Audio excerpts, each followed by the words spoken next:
మా అక్క మావయ్య చచ్చిపోయిన రోజు ప్రతి సంవత్సరం 100 మందికి అన్నదానం చేస్తుంది. ఎంత మందికి దానం చేస్తే మాత్రం పోయిన వాళ్ళు తిరిగి వస్తారా?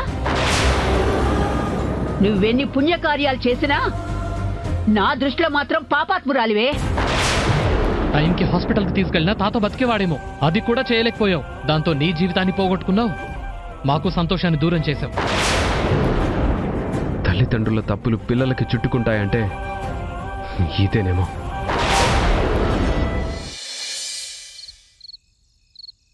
నా దేవత కుమారు వేషమా, మహారాణికింత పేద వేషమా, గొడ్రాలివైతే బాధ లేదమ్మా, ఈ కొట్ల పాక రాత లేదమ్మా.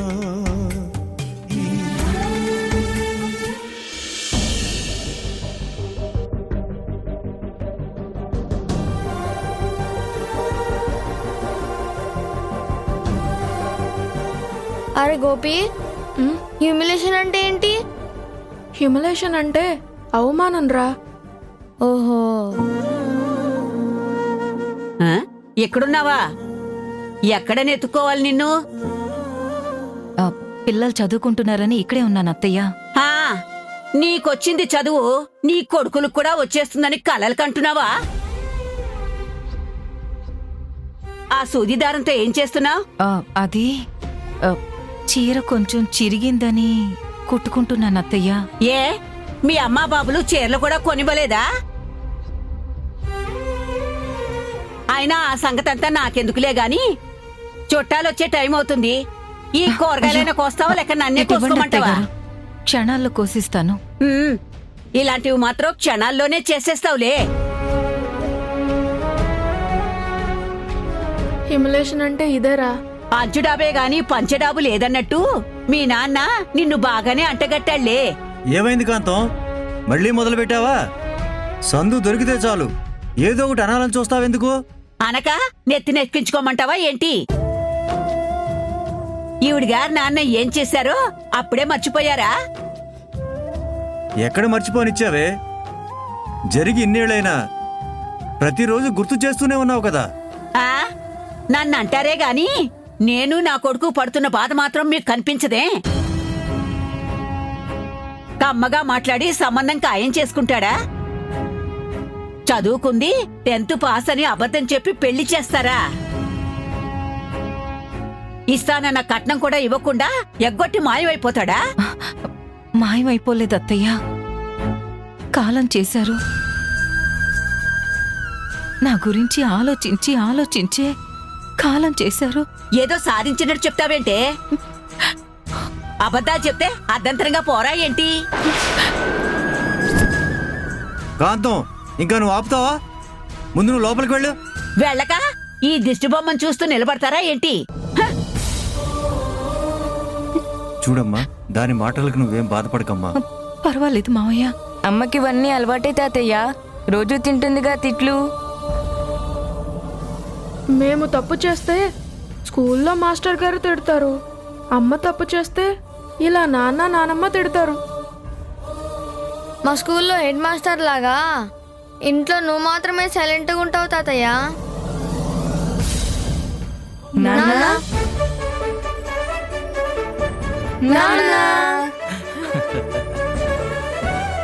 ఎరా, సరిగ్గా చదువుకుంటున్నారా? చదువుకుంటున్నా నాన్న.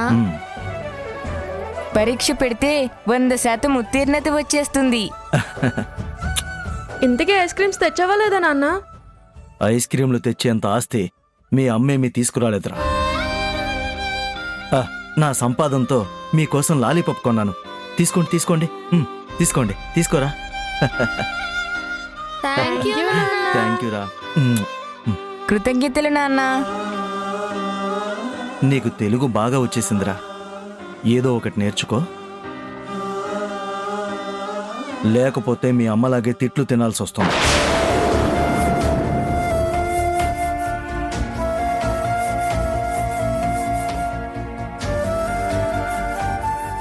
చూసావా అమ్మా, నిన్నటి నుంచి ఐస్ క్రీమ్స్ కొనిమ్మని అడుగుతుంటే నువ్వు కొనివ్వలేదు. కనీసం నాన్న ఇవైనా తెచ్చాడు. రే పదండ్రా ఆడుకుందాం. రారా.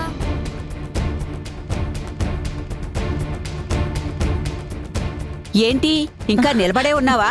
కూరగాయలు కూడా కొయ్యలేవా? 10 నిమిషాల్లో అయిపోతుంది అత్తయ్య. ఆ, జాగ్రత్త అమ్మా, కంగారులో చేయి కోసుకుంటే పసుపు కూడా పెట్టరు వీళ్ళు. పర్లేదు మావయ్య గారు, జాగ్రత్తగానే చేస్తాను. నువ్వు రేపు కాస్త ప్రశాంతంగా ఉండొచ్చమ్మా. ఎందుకంటే ఈ తల్లి కొడుకులిద్దరూ ఏదో పెళ్లికి వెళ్తున్నారు. పొద్దున వెళ్తే సాయంత్రం దాకా రారు. ఏం మాట్లాడుతున్నారు అక్కడ?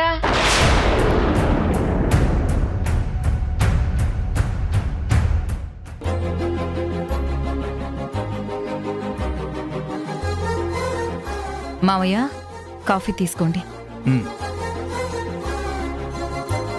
ఆ ఫ్యాన్ అయ్యమ్మా కాస్త ఒక్కగా ఉంది. అలాగే మావయ్య.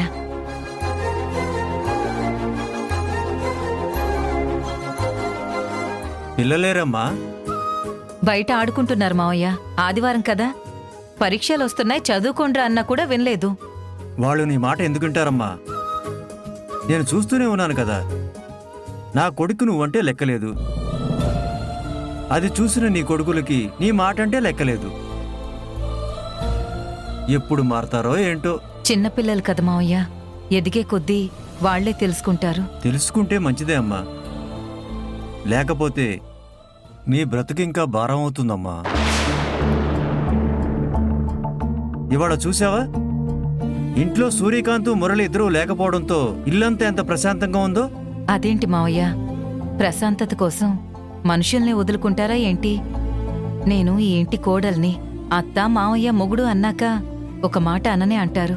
పైగా నా వైపు నుంచి కూడా కొంచెం తప్పుంది కదా మావయ్య. అలా ఆలోచించడం నీ గొప్పతనం తల్లి.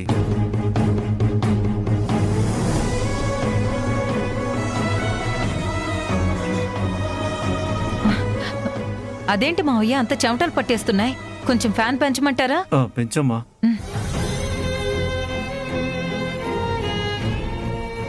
ఇప్పుడు ఎలా ఉంది మావయ్య?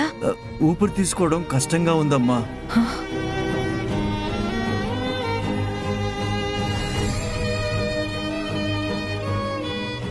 ఇక్కడంతా మంటగా ఉందమ్మా. అవునా మావయ్య?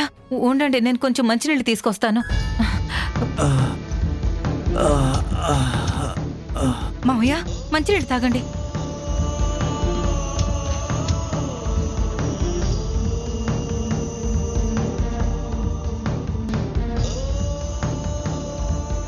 కాఫీ వేడంటే ఒప్పుకోరు. గ్యాస్ నొప్పి అనుకుంటా మావయ్య. ఏమోనమ్మా, పొద్దున్నుంచి కాళ్ళు చేతులు కూడా తిమ్ముర్లుగా ఉన్నాయమ్మా.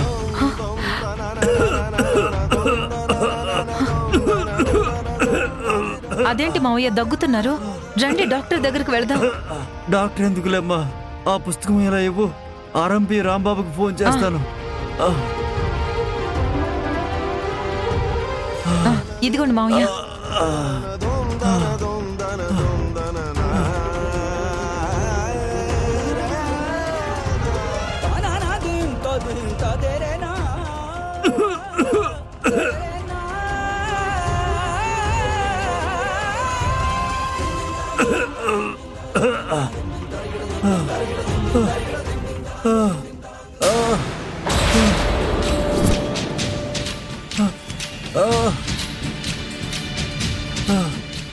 మావయ్య మావయ్య ఏమైంది మావయ్య? మావయ్య ఆ బుక్ ఏది?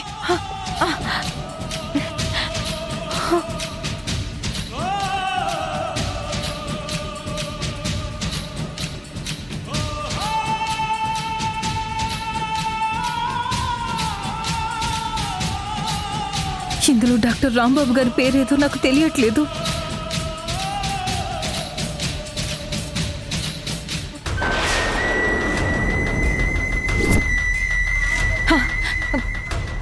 మావయ్య మావయ్య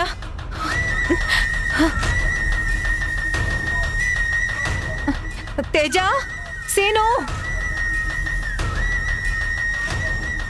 గోపి, తేజ, సీను ఎక్కడున్నారా? మీ తాతయ్యకి ఒంట్లో బాలేదు. మావయ్య మావయ్య మావయ్య అయ్యో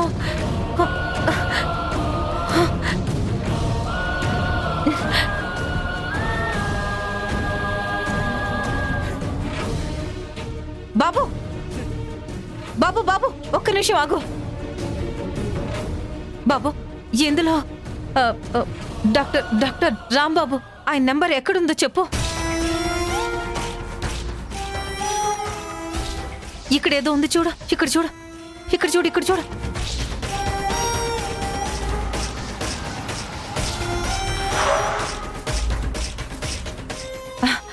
మా వారు వచ్చేసారు. ఏమండి ఏంటి ఏమైంది? డాక్టర్ రాంబాబుకి ఫోన్ చేయండి. డాక్టర్ రాంబాబు అంటే ఏం జరిగింది చెప్పు. అదే గ్యాస్ అండి. ఆయన కళ్ళు తిరిగి పడిపోయారు. అయ్యో ఆ? ఏమండి? నానా నానా అయ్యో ఏమండి? నానా నానా ఏమండి? అయ్యో ఒరే ఏదో ఒకటి చేయరా. నానా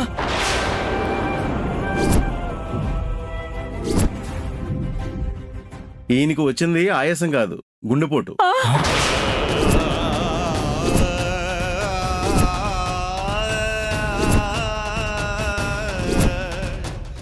గుండె కొట్టుకోవడం ఆగిపోయింది.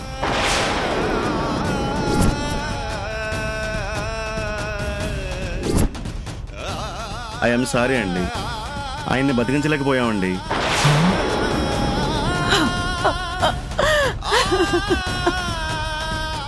ఆయాసం వచ్చిన వెంటనే తీసుకురావాల్సింది.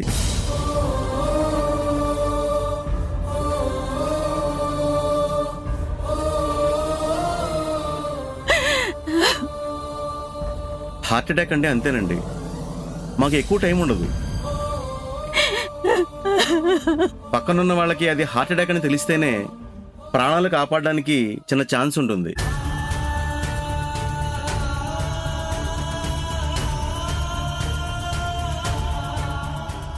అయినా ఆయనకి ఆయాసం వచ్చి చెమటలు పడుతున్నప్పుడు కూడా హార్ట్ అటాక్ అని తెలియలేదా?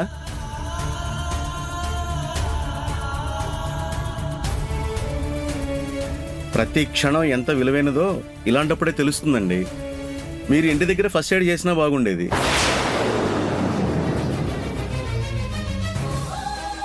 లేకపోతే ఒక్క 10 నిమిషాలు ముందు తీసుకొచ్చినా ఖచ్చితంగా మేము బతికించేవాళ్ళం.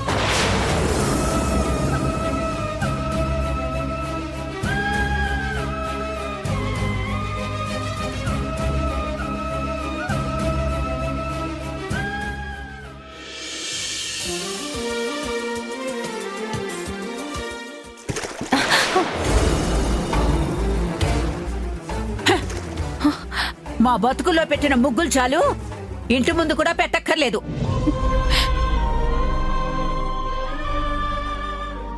ఏయ్, నీ చేతులతో నీళ్లు పోస్తే అవి కూడా మా నాన్నలాగా చచ్చిపోతాయి.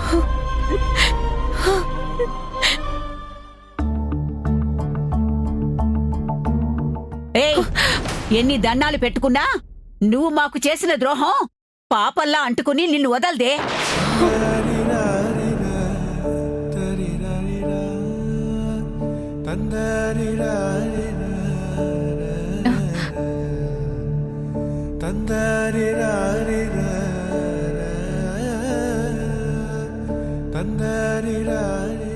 చాయక్క,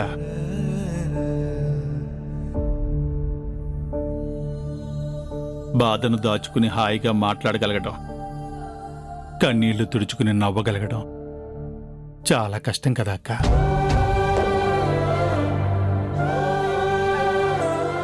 పదిహేనేళ్లగా కష్టాన్ని అనుభవిస్తున్న నువ్వు మంచిదానివో పిచ్చిదానివో తెలియట్లేదక్క.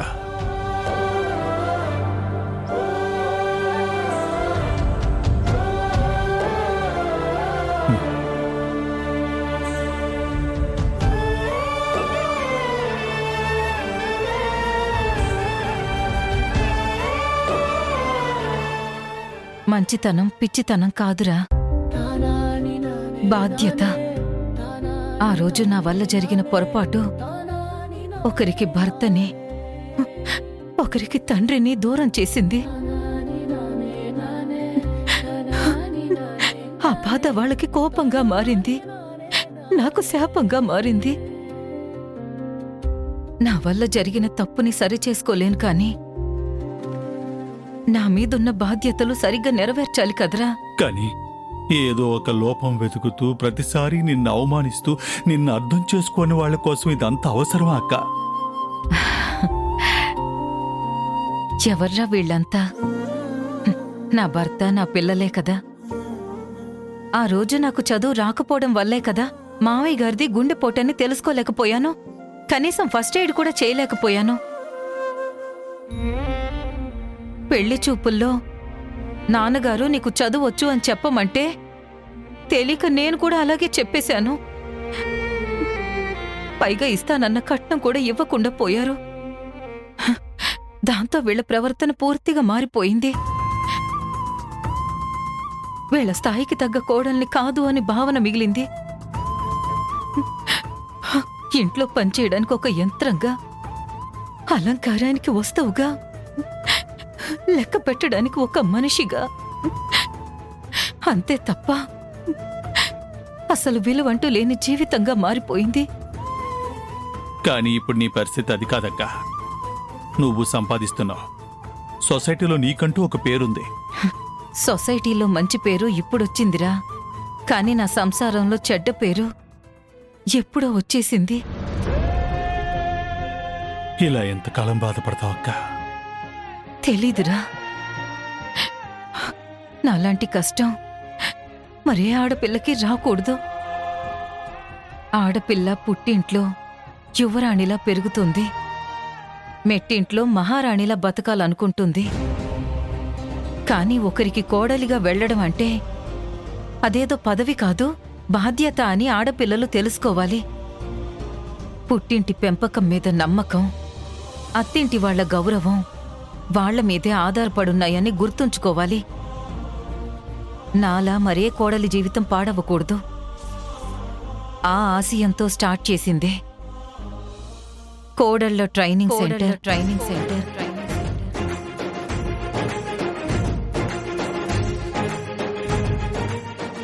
తెలియకపోవడం వల్లో, చేతకానితనం వల్లో ఏ ఇంటి కోడలి జీవితం నలిగిపోకూడదు. పుట్టింటి గారాబం వల్లో, మెట్టింటి పరిస్థితుల వల్లో అందమైన సంసారాన్ని అంతులేని వలయంలా మార్చుకోకూడదు. అందుకే మన ఈ కోడళ్ల ట్రైనింగ్ సెంటర్ ద్వారా వీలైనంత మందిని తీర్చిదిద్దాలి. నా అనుభవాలు చెప్పే పాఠాలు కనీసం వాళ్లకైనా పనికొస్తే చాలు. వాళ్ల జీవితాలైనా బావుంటాయి.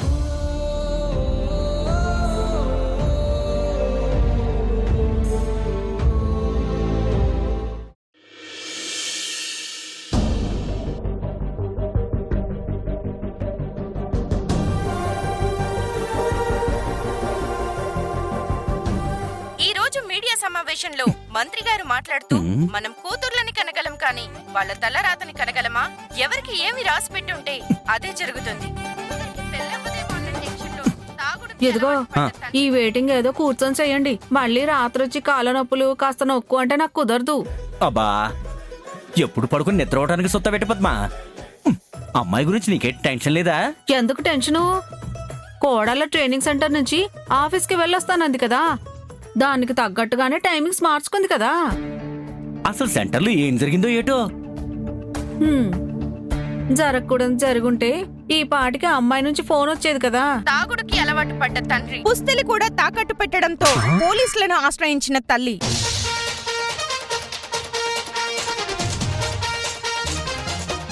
మీరు మళ్ళీ మొదలెట్టకండి, పెళ్ళైపోతుందిలే. అబ్బా, మానేసి 10 ఏళ్ళైంది కదే.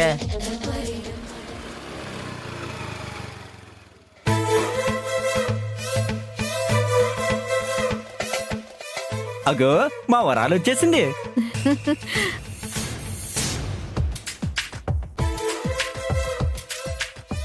రామా, ప్రయాణం బాగా జరిగిందా? ఏం ప్రయాణం నాన్న? ట్రాఫిక్ సిగ్నల్స్ దగ్గర ఆరెంజ్ లైట్ తీసేయమని చెప్పాలి. ఎందుకమ్మా? రెడ్ అంటే ఆగాలి, గ్రీన్ అంటే వెళ్ళాలి. అవును, ఆరెంజ్ అంటే రెడీగా ఉండాలని కదా. కానీ దానికి ఎవరు వాల్యూ ఇవ్వట్లేదు నాన్నగారు. ఆరెంజ్ లైట్ ని కూడా గ్రీన్ లాగే చూస్తున్నారు. పొలోమని వెళ్ళిపోవడమే. నేను కూడా వాళ్ళతో పాటే వచ్చేసాను నాన్నగారు. ఓహో, సిగ్నల్ జంప్ చేశానని చెప్తుందండి మీ కూతురు. చాలానే వస్తుంది, కట్టుకోండి. వస్తే వచ్చింది లేవే, తొందరగా అమ్మాయి ఇంటికి వచ్చేసింది, అది సాలే. అవునమ్మా, ఇంతకీ కోడల ట్రైనింగ్ సెంటర్లో ఫస్ట్ డే అనుభవాలేటి?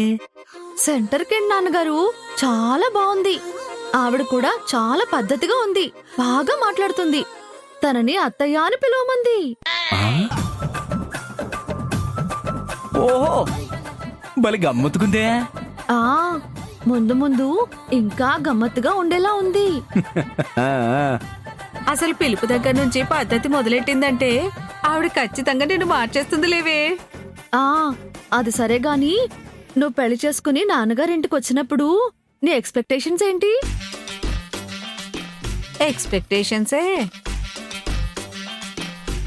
ఎక్స్పెక్టేషన్స్ ఏముంటాయమ్మా? అది కాదమ్మా, అత్తగారిల్లు అలా ఉండాలి ఇలా ఉండాలని ఏవో కొన్ని అనుకుని ఉంటావు కదా. ఏంటి తల్లి, ఒక్కరోజుకే అత్తగారింటి మీద గాలి మళ్ళిందా? అసలు నువ్వేం ఎక్స్పెక్ట్ చేస్తున్నావో అది చెప్పు ముందు. అదే నాకు తెలియట్లేదమ్మా. అసలు కొత్తగా పెళ్ళైన అమ్మాయి అత్తారింట్లోకి వెళ్ళిన మరుక్షణం కోరుకోవాల్సిందేంటి? ఇంత సడన్ గా ఎందుకు అడుగుతున్నావమ్మా? మా అత్తయ్య గారు అడగమన్నారులే నాన్నగారు. చేటే అదే నాన్నగారు, ట్రైనింగ్ సెంటర్ అత్తయ్య గారు. బతికించవులేవే. ఇంకా నీ కాబోయే అత్తగారు అనుకున్నాను లేవే. నువ్వు వాళ్ళకి ఫోన్ చేస్తే నువ్వేం మాట్లాడేస్తావోనని నాకు టెన్షన్ ఎప్పుడు ఉంటదే.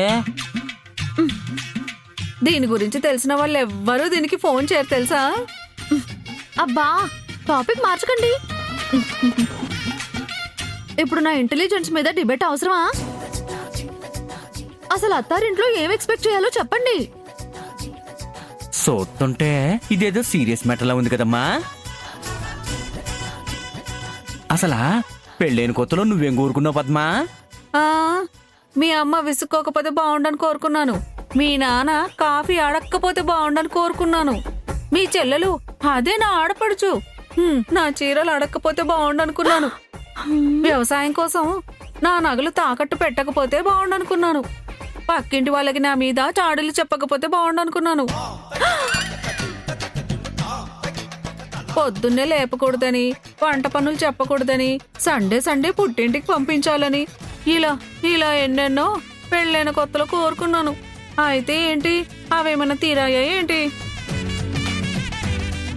అమ్మా, అంటే పెళ్ళైన కొత్తలో నువ్వు కూడా నా అలాగే ఉండేదానివన్నమాట.